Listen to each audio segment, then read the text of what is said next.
Hey everyone. So this is a bit of a different video. It's not really a tutorial or anything. It's just a bit of a devlog for an experiment I've been making. So the idea was to try and see how nice looking a scene I could make in Godot just using uh, ma- different assets I made myself and only using open source tools. So I set a couple of rules for this. The idea was to uh, not use any add-ons and make the assets myself. So here's sort of what the scene more or less ended up looking like. And the inspiration for all this was um, was actually because there's been so much stuff from Unreal with their Nanite and their Lumen systems, and as you can see, I got a bit inspired by all these red desert scenes as well. And I thought it might be really interesting to try and make a high quality scene if I could in Godot, and I actually thought that maybe I could use some of the new tools coming in Godot 4, like the SGFGI, and also the new system for auto generating LODs. So that was also part of the reason why I decided not to use any add-ons, because then I could go over and use Godot 4. Most of the add-ons don't work in Godot 4 yet. However, it turned out not really to be realistic to use Godot 4. I've been trying to use the nightly builds for the last few weeks and they're just too unstable at the moment, so we ended up on Godot 3. So I'll go through a little bit of how this was set up. So here's the scene in Blender. So one of the things I wanted to try and do as well was to create the whole scene as a single file and a single import in Blender, which I'm sure is something lots of other people have been doing or are doing with Godot, but it's not something I've been trying to do all that much because it's not really a workflow you normally do in other game engines, at least as far as I've experienced. Like in Unity, you definitely sort of export separate things and then put it all together. And of course, there's a lot of great things about doing this in Blender instead, because Blender is really good at moving objects around and placing them. Not that Godot is horrible at that, but Blender is definitely a bit more streamlined to it. So that's a really nice experience. Though as you'll see further down the line, it caused some issues as well. So if we sort of look a bit here, I obviously couldn't create like thousands of meshes that just interlocked and created this entire thing. So I had to create something a bit more like a classical, like a ground mesh. So this is basically just a sculpted mesh, only sculpted on the z-axis and a tileable texture. And if we look at the texture, that's made in Material Maker, and just something a bit sandy looking with some little small stones. And then after that, I needed some assets, and I figured that if I just had like one good mesh with a nice texture on it, I could probably like place that along the edges. So that's what I tried to do with this model here. I think it ended up being a bit too ambitious to try and make everything with just a single model. This was just very simply made with some modifiers. It's just like maybe not really realistic to shape that big an area with one model and it not having show. You can very much see that the same shape repeats. But again, you made a nice material, a material maker. I think the material actually is pretty good, but it is a bit repetitive with the meshes. Then of course you need to hide some of the edges here, otherwise it becomes pretty clear. So created some flat boulders and placed those.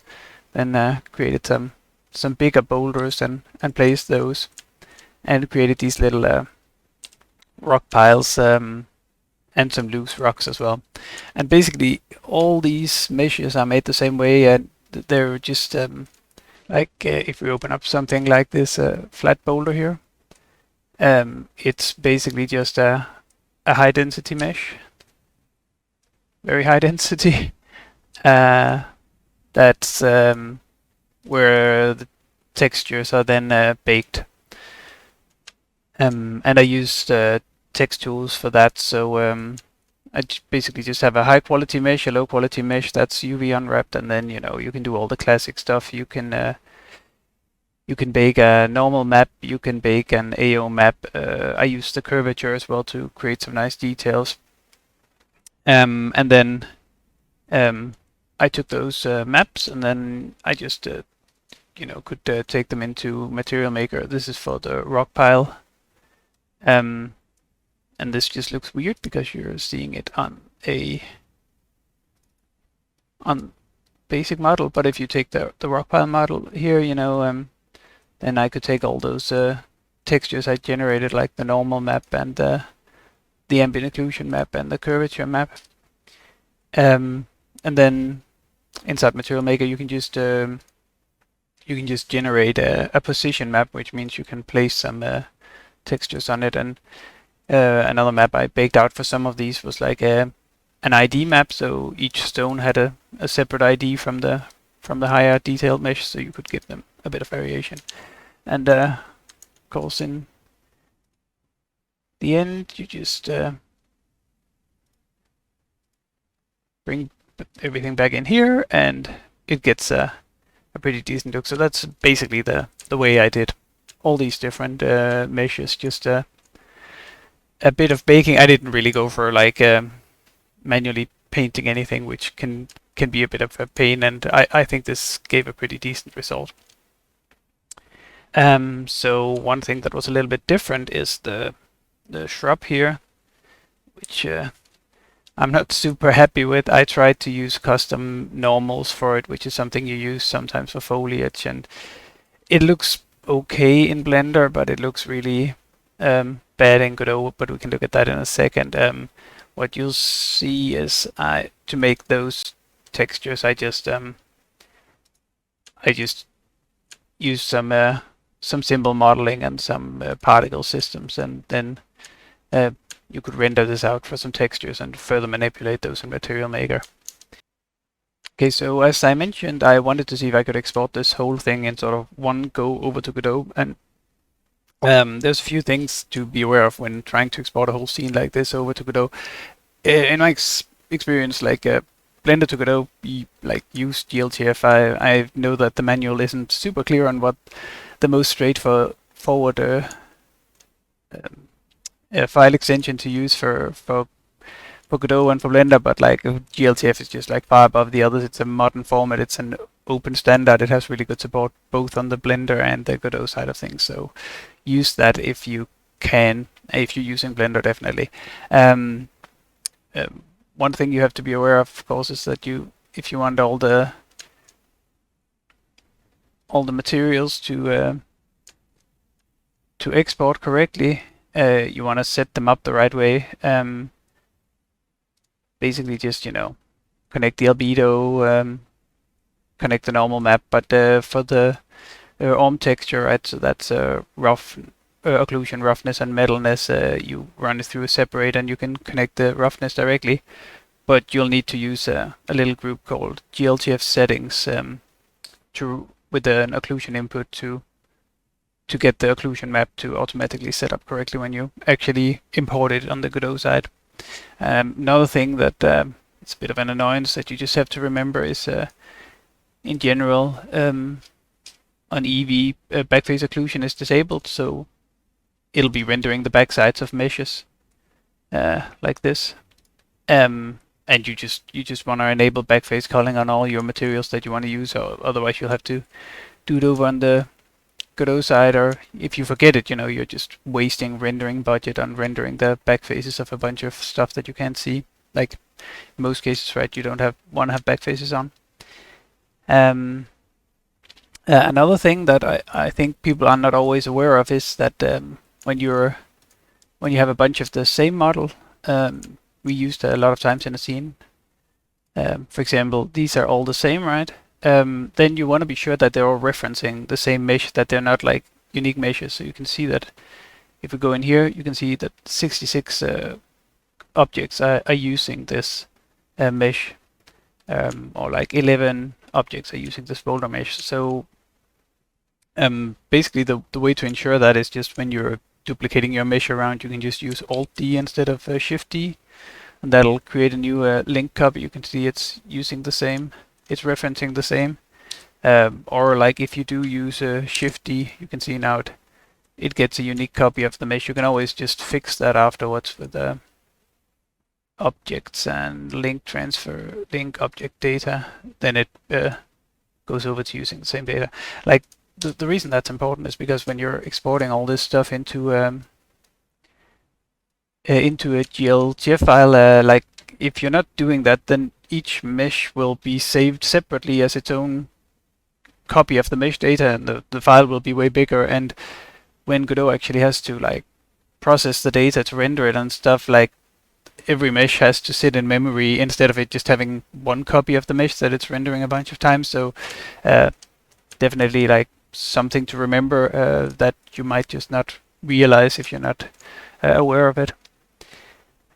So yeah, the whole idea then was like, you know, export this whole file into Godot, and that actually worked pretty well. Like I opened the file and everything more or less looked correct, but I did run into some issues because when you get the model in, then you'll get all the materials and all the textures, and they'll just be in the same folder structure. And I really wanted to like be able to move my materials around. I wanted to be able to delete some of the materials that I didn't need because I was going to go over to custom shaders. And you can't really do that if you're exporting all the materials. Because when you then delete some of the materials and move them, then you'll just get like a dependency error when you open up the file. So what I ended up doing instead was I first exported with all the materials, so I got a copy of them all in here, and then afterwards I exported a new version where I just exported with placeholder materials, so it was empty, and then I could assign the materials myself, and that meant I could move them around and change them and delete them as I needed to. So like my materials are all sorted in here, and some of them are custom ones instead.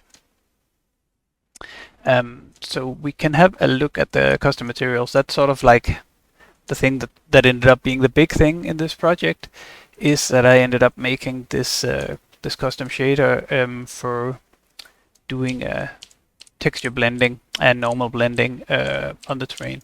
So we can see that here. So if we look at this custom material I made here, we can see if we lower this blend distance, then this is how it would look if I didn't have this this custom material. We can also, so we run into some small issues because of the bake lighting. If I start moving some of these objects around, it won't look so realistic. So let's just you would have to rebake the light in between. So let's just disable the bake lighting, and then we can just see here it's the same if we move this and bring it down. You see we get these very we get these very smooth, great looking transitions. So like okay, so how are we doing that? So the way we are doing that is that we instead of just having this be a model, it's actually a height map. So I in Blender I rendered out a position map of the terrain, and then I used a flat plane inside Godot and like extruded it the vertex along the y-axis to do that, to get a height map that fit exactly. So when I can just use the exact same data in each of the materials I want to blend to. So you can see if we select one of these, you can see that down here we have the terrain height map, and we also have a normal map, because we need to be able to blend with the normal as well. So the terrain is triplanar, and the part I fade into also becomes triplanar textured, and then I try to exactly fit the normal, and I know how close it is to intersecting because I have the height map information, right? There are some issues with this. You can see here that we get some weird stretching. That's because the triplanar is based on the normal of the terrain, not the normal of the mesh, because of the smooth blend I'm trying to do. So it's not always, it doesn't always look great, but that can probably be improved. You can probably adjust it, but the result is still pretty convincing, and it's pretty cool. It is pretty limited. It's like, you know, I'm doing it with one texture here. It wouldn't really work with a bunch of mixed texture in a more advanced terrain. So it's interesting. I learned something from it, but I don't know how realistic it is. I'd love to be able to do something more elegant, like what Unreal does with its depth dithering, for example. Another thing I added in was to, you know, try and hide the fact that this is so much the same little mesh and the same texture I'm using again and again. I try to add in this a bit of hue variation and a bit of color variation. And these are like I'm only adjusting this on this material, but like they should be exactly the same on the big boulders and the small boulders, and they are, you know, they are placed in world space, right? So they sort of go across the whole thing and add a little bit of variation. Like I think it sort of works, but it's maybe a little bit too subtle.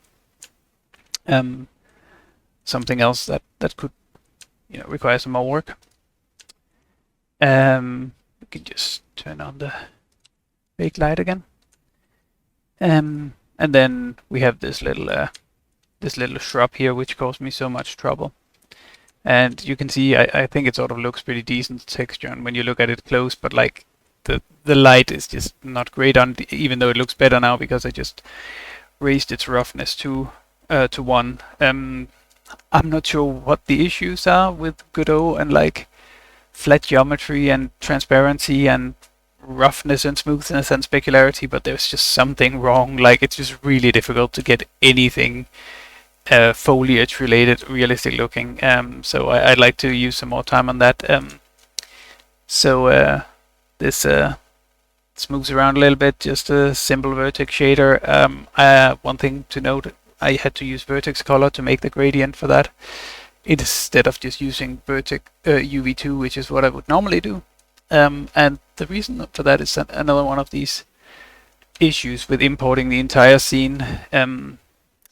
Because when you want to do light baking, which I ended up doing because I had to use Godot 3, you need the UV2 to be unwrapped.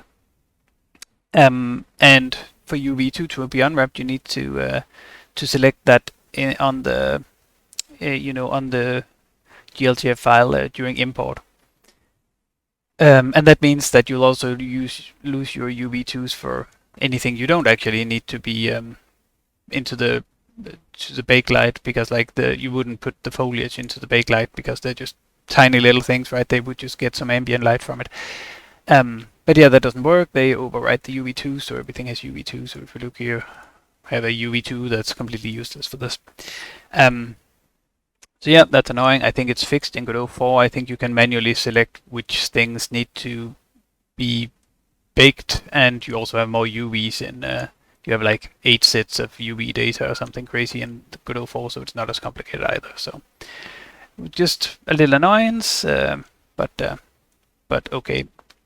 Then in the end, of course, I did this bake light, which I think ended up being really good. Like the new light baker in Godot 3.3 is just really good. Like, this is basically just the default settings. It just did everything correctly. You get this nice light bounce in here. I made a different version of the scene here where it's let's see, where it's like evening, and for some reason sometimes when you load scenes some of the meshes are missing. Why is that happening? I don't know. Let's try again. Okay, they all look to be here. So like just lowered the sun and like changed the colors of the skybox, and then, you know, we got something pretty nice looking. And again, we can see here, if we like, this really does a lot with the bounce lighting, right? Like, you get so many little details back in from this, so that looks very nice. So yeah, so that's basically the scene. So like a few takeaways from making this. I think I'm gonna try and make some more of these. Like I might really like to try and make one where I concentrate on foliage, just because it's such a damn mess, and see if I can actually conquer some of these issues. But I'd really like to sort of try and plan it out better next time. Like make a specific plan about what the scene should look like, and maybe make some sketches, set up a mood board and stuff like that. This was just sort of started a bit haphazardly, so that's turned out to be a bit of a mess. I think a big takeaway is like a lot of the things that I ran into issues with will just be better and easier in Godot 4. Like also like something I didn't even touch on, like global variables for shaders will be so practical. I have so many things that are like copied into all the shaders, and I have to adjust it on all the shaders, like which would just be so easy and straightforward with global variables. So lots of good stuff there. So and like I really liked using Blender for setting everything up, but at the same time it did cause some issues. So I think it could be interesting to sort of try and do the other work around it, try and like create separate meshes inside Blender and try and place everything and set up the level inside Godot. So I might try that for another one. Last one that sort of annoyed me was that I really wanted to use parallax occlusion mapping to, you know, create better details in all these textures, but you can't do that when you're using triplanar. So that's something I really wish that worked in Godot, but like other than that, I would probably rather have some tessellation, which would bring a lot to this scene. And like I think tessellation is just can do a lot more than parallax occlusion mapping can do. So that would be nice.